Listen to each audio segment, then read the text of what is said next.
Today we are here in Brussels at the European Defence Agency's annual conference, which is happening once a year, titled Bridging Efforts. It's on the very interesting topic of connecting civilian security and military capability development.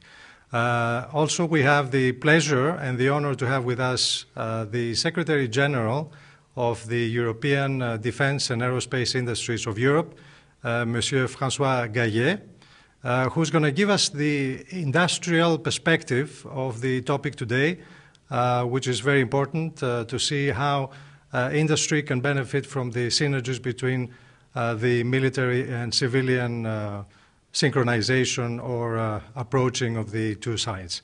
So welcome, Monsieur Gayet. Thank you for being here with us today. We would like to pose some questions and give us the view of ASD in this very important topic for the industry. So let me start with the first question. We know that many defense companies are exploiting the inevitable synergies of the defense and civilian markets and have already started broadening their products and services offering to their customers. How do you see the synchronization between the civilian and military capability development, which, by the way, has become a major interest and feature of EDA's activities, and what could be its impact in the future of the European defense technological industrial base? Thank you for this question.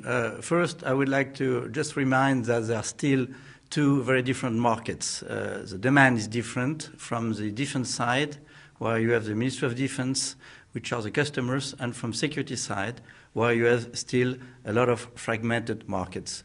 But nevertheless, more and more we see that there are common applications of some of our key technologies. Just to give 2 or 3 examples, it is clear, for instance, that maritime surveillance becomes at the same time a defense but also a civil requirement. The crisis management, as you can see, crisis management all across the world, it could be purely defense, purely civilian, or a combination of both. You have also some other technologies, we call it the software radio, which can be used both for military or commercial applications.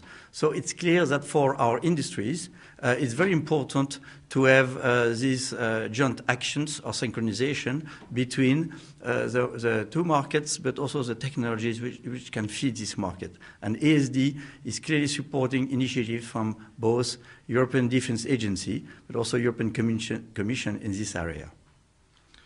Thank you. How do you view the objectives and role of the European Aerospace and Defence Industry, ASD, and in general, I would say, the national defence industry associations in enabling and facilitating industry to be better prepared and equipped, so to benefit from the opportunities stemming from this join of the military and civilian aspects that you mentioned before? So what ASD is willing and able to do to facilitate this for the industry?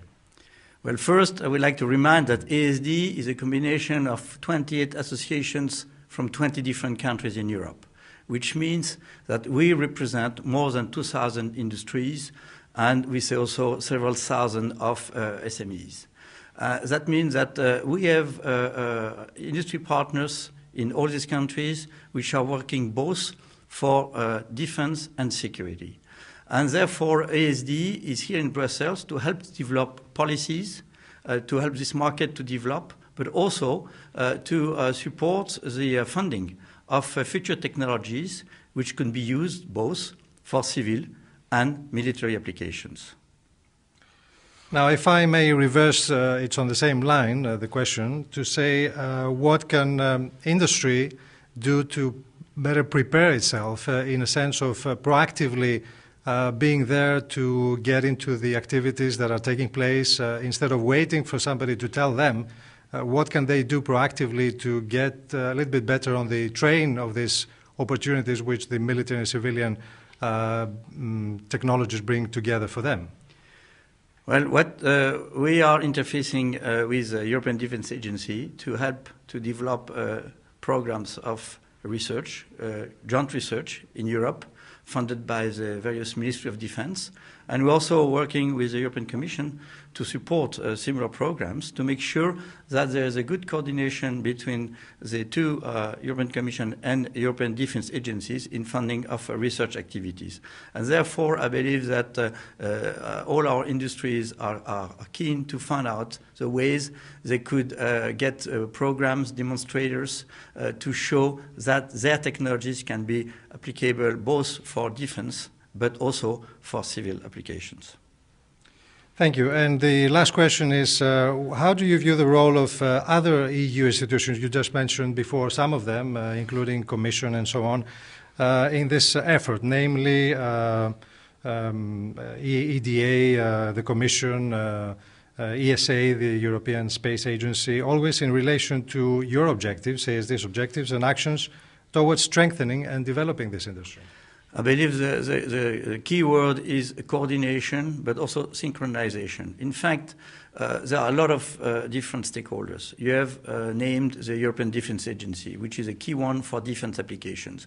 You have European Commission, but you have also the member states, which continue to fund, provide important funding both for defense and security. And therefore, there is a need for a good synchronization to make sure we maximize the use of this funding. Last but not least, it's also very important for us that we continue to have a very strong network of SMEs around Europe.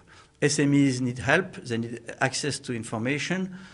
National associations, members of ASD, are sometimes closer to the local SMEs. We are trying to develop support actions towards the Commission, but also EDA, to help these SMEs to be part of these very challenging technology developments.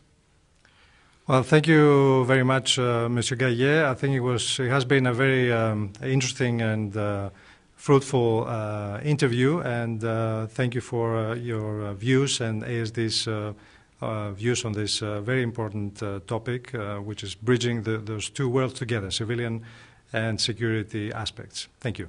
Thank you.